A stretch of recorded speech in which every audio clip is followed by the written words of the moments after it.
For a man who accomplished so much in pro football, Bobby Mitchell was often in the wrong place at the wrong time. He was the first African American to play for the Washington Redskins, so he had to outrun controversy even as he outran the competition. And as a rookie in Cleveland, he was caught between the dueling egos of Jim Brown, number 32, and head coach Paul Brown. How would you describe your role between you had one of the greatest coaches and the greatest players, and you had a unique role in that team when you were with the Browns? Well, it was frightening and it was hell. Paul would use me to push Jim, he thought. Jim didn't need pushing, but he would come to me just before the kickoff and would say, Bobby, I want you to take this kickoff. He said, get it out there, and get the big man going. In other words, he felt that any time that I would look good, that would inspire Jim to go, and which was true. So in those cases, he would try to motivate me and Jim. That private competition between Jim and I, he knew would always inspire him to do something else, and which was true. Jim always wanted to race Bobby Mitchell. You know, come on, Bobby, we'll go. You know, well, Bobby knew that Jim could not run him, so he just said, oh, that's okay. You know, you're the best. Jim didn't respect you unless you were a great athlete. I always knew I was a great athlete because I always knew he respected my football. Mitchell was 6 feet tall and 190 pounds of breakaway speed. He once held the world indoor record in the low hurdles. He was passed over in the 1958 draft because most scouts felt his goal was to compete in the Olympics, not the NFL. Paul Brown took him in the 7th round and was glad he did. Bobby did such a great job of catching screen passes, you know, and with his elusiveness, making the first guy miss, and then once the first guy missed, who knows, it was going 80 yards. And we had more 80-yard screen passes to Bobby, I think, than any team in history.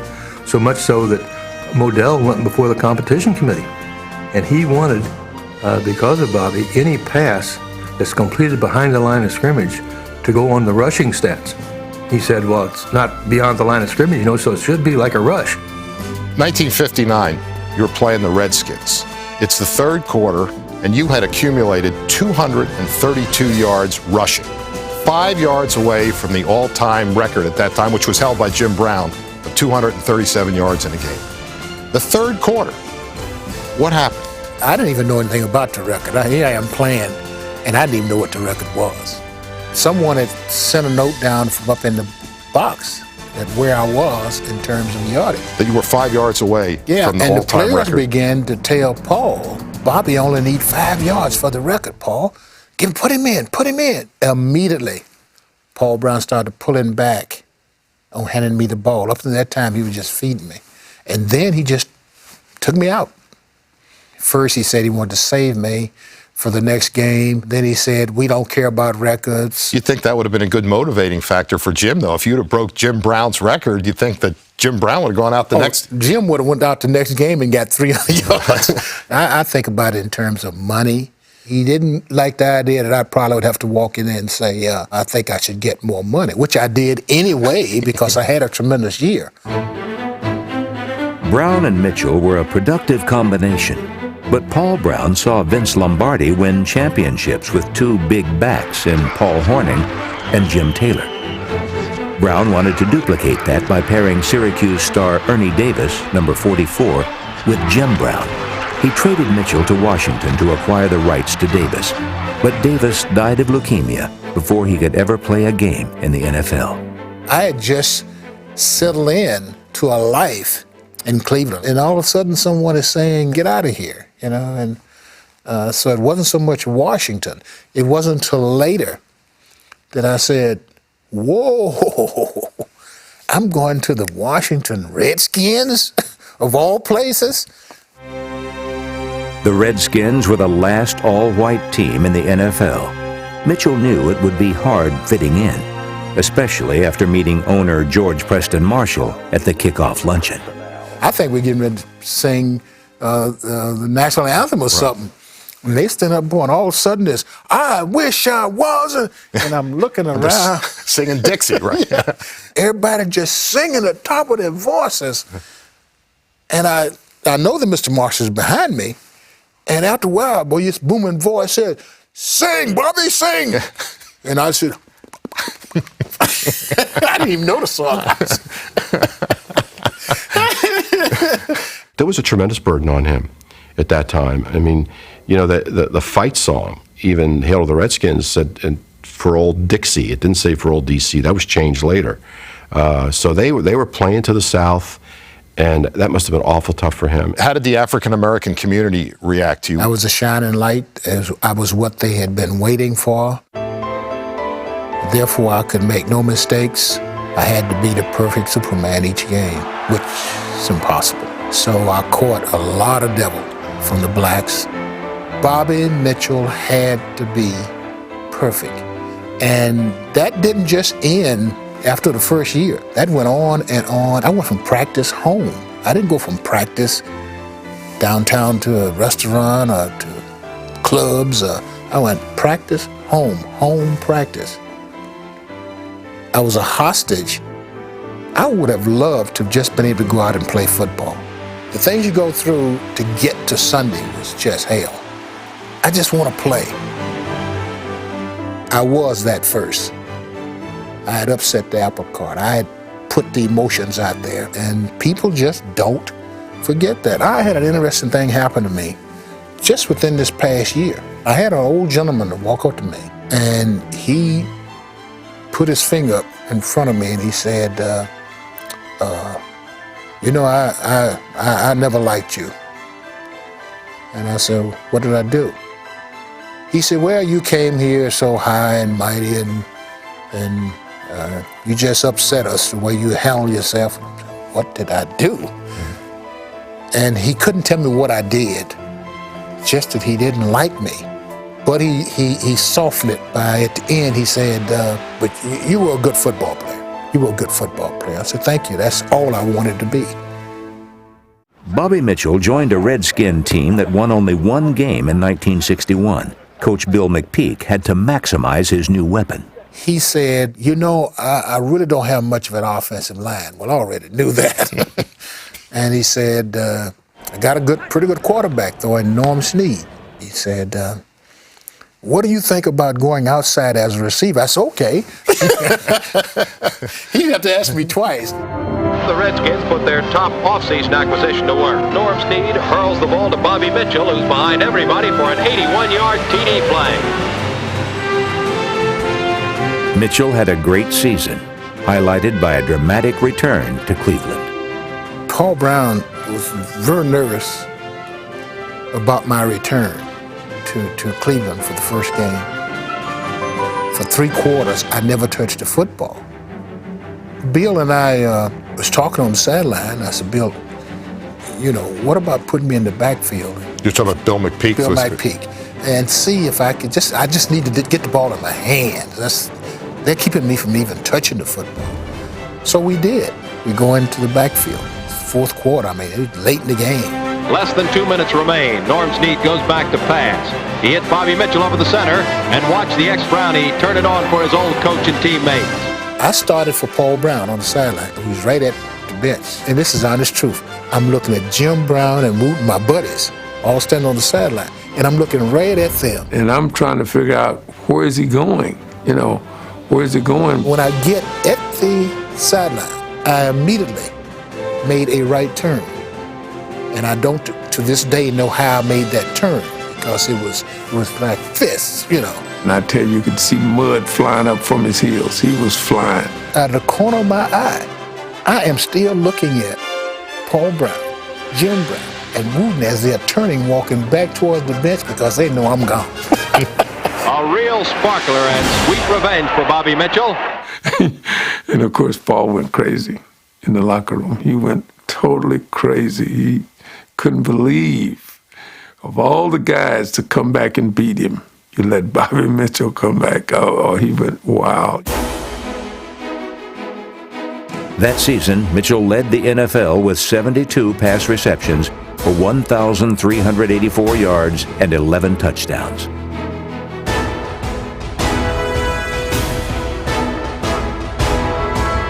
He was a dazzling combination of world-class speed and halfback elusiveness, which made him almost impossible to catch in the open field. In 7 seasons with the Redskins, Mitchell was All-Pro 3 times. When he retired in 1969, his 14,078 total yards ranked second in NFL history, behind only Jim Brown. As one of the most celebrated athletes in the nation's capital, Mitchell got to know many influential figures of the 1960s. Did you ever have any occasion to meet Martin Luther King? I only was around him one time, and I noticed he kept staring at me. You know, you feel funny, people kind of staring at you, and we talking, but yet he's staring at me. He finally said, you go out there, I thought you were bigger than that, and you out there with all those big guys, because he was a little guy, you know. And now here's a man who just got out of jail. I'm looking at him saying, man, you're doing all that stuff? And I'm thinking, I didn't go where you went. I couldn't handle that. And he said, well, you must understand, those of us who are fighting, we don't get anything. It was good he told me that, because I found that in the years after that all my fights... And your fight was what? To say... Advancement. For African Americans? For Afro-Americans in our game. Did you ever find yourself involved in politics as the years went on? I tried to run from it as much as possible, but Bobby Kennedy reached and grabbed me. He and I became fast friends, looked like overnight. Did you play in any of those legendary touch football games with the Kennedys? Yeah, I've heard about how legendary these games were. There wasn't much of anything to me. Pretty lousy stuff, but yeah, we get out there and throw the ball around. With me, he was almost like the blacks in Washington. You gotta be perfect. If somebody threw me a harbor ball, you know, and I didn't catch it, he over there kicking me in the behind, you know. Just that ball, you don't miss balls. I said, I'm not playing with you guys. But yeah, it was fun. He kept me busy. We'd go off to high schools and playgrounds and all that, kids, and he loved that type of thing. And I'd be down at the Justice Department all the time. You would have thought that I was in the cabinet. I was all over the place, and I never was comfortable in the sense that I always felt that we should have the Secret Service guys with us at all times, and he didn't like that. And I'd tell him, I said, "Boy, we need to have the guys with us," you know? To the point that I was getting so nervous about it that I was contemplating not being with him at times. And I had made up my mind that I was not going to California. I was frightened. I told my wife, I told Gwen, I said, I'm not going to California. She said, well, Bobby's going to be upset if, you know, you're not going. That's because you were concerned about the... I just was concerned that the things that I saw and the things I heard, there's something wrong here. On the one hand, people are nuts about him. On the other hand, there's that pocket that hates him. And I felt the best thing I could do was to call out and tell some of the guys, Rosa Greer and those guys, to look after him, you know, when he get to California. But to be sitting at my home and see him assassinated, and knowing I would have been right there in the middle of it, I should have been with him. And I felt almost like I betrayed him. I wasn't there. I couldn't have done anything. I might have got shot. I don't know. But that association from the day we met till his assassination was just fantastic. I just had a marvelous time. Bobby Mitchell played for or worked with 4 Hall of Fame coaches. Each left an indelible impression. When I think of Paul Brown, Coach Lombardi, George Allen, Joe Gibbs, all those great coaches, they're the same guys with a slightly different philosophy. Paul Brown was very subtle and played to your pride. Jim Brown, Bednarik, can't wait to get in your chest because he don't believe you're as great as they say you are. Lombardi, Jim Brown You better not let him tackle you. You don't let anybody tackle you. George Allen, Jim, you know what to do. And to help you do it, for every yard you run, I'm going to give you $5. Joe Gibbs. I just don't think that anybody can beat us. We know what to do, but we're not doing it. They come at you a little different, but all of it is playing to your pride. And I was fortunate to be around 4 great ones. When Mitchell retired as a player, Coach Vince Lombardi put him to work in the Redskins' personnel department. I walked away from the football field and was a top scout overnight. That I knew how to go to places, how to get things done, how to work with coaches in colleges and get players. He had a great eye for talent. He worked hard at it. He did the reports, he did the scouting, and uncovered quite a few sleeper-type guys who the gems in the 4th, the 5th, the 12th, the 14th round. Working alongside George Allen, Mitchell helped find the players that led to 7 consecutive winning seasons. And his prestige in Washington reached even greater heights with his election to the Pro Football Hall of Fame in 1983. His stature, it was immense. I mean, he was a very popular guy. He lived in the city. He knew everybody. Everybody knew him. He was a Washingtonian. He became a Washingtonian as an institution. He was revered, well-respected, and that's the good news. The bad news is that he was buried pretty much ever since the Jack Kent Cooke regime, which started in the late 70s. Bobby, from there on in, was relegated to doing other things, whether it be traveling secretary for the club and also the out front face of the Redskins in the community. If you had a charity dinner, you'd call the Redskins and Bobby Mitchell would come. And that's pretty much what he's been doing for most of the last 20, 22 years. How long were you with Washington? Almost 40 years, right? 40, yeah, 41. Len Shapiro was saying that, you know, even if you wanted to leave, you couldn't have left because you were an icon, you were an institution. Did you feel that way? Yeah.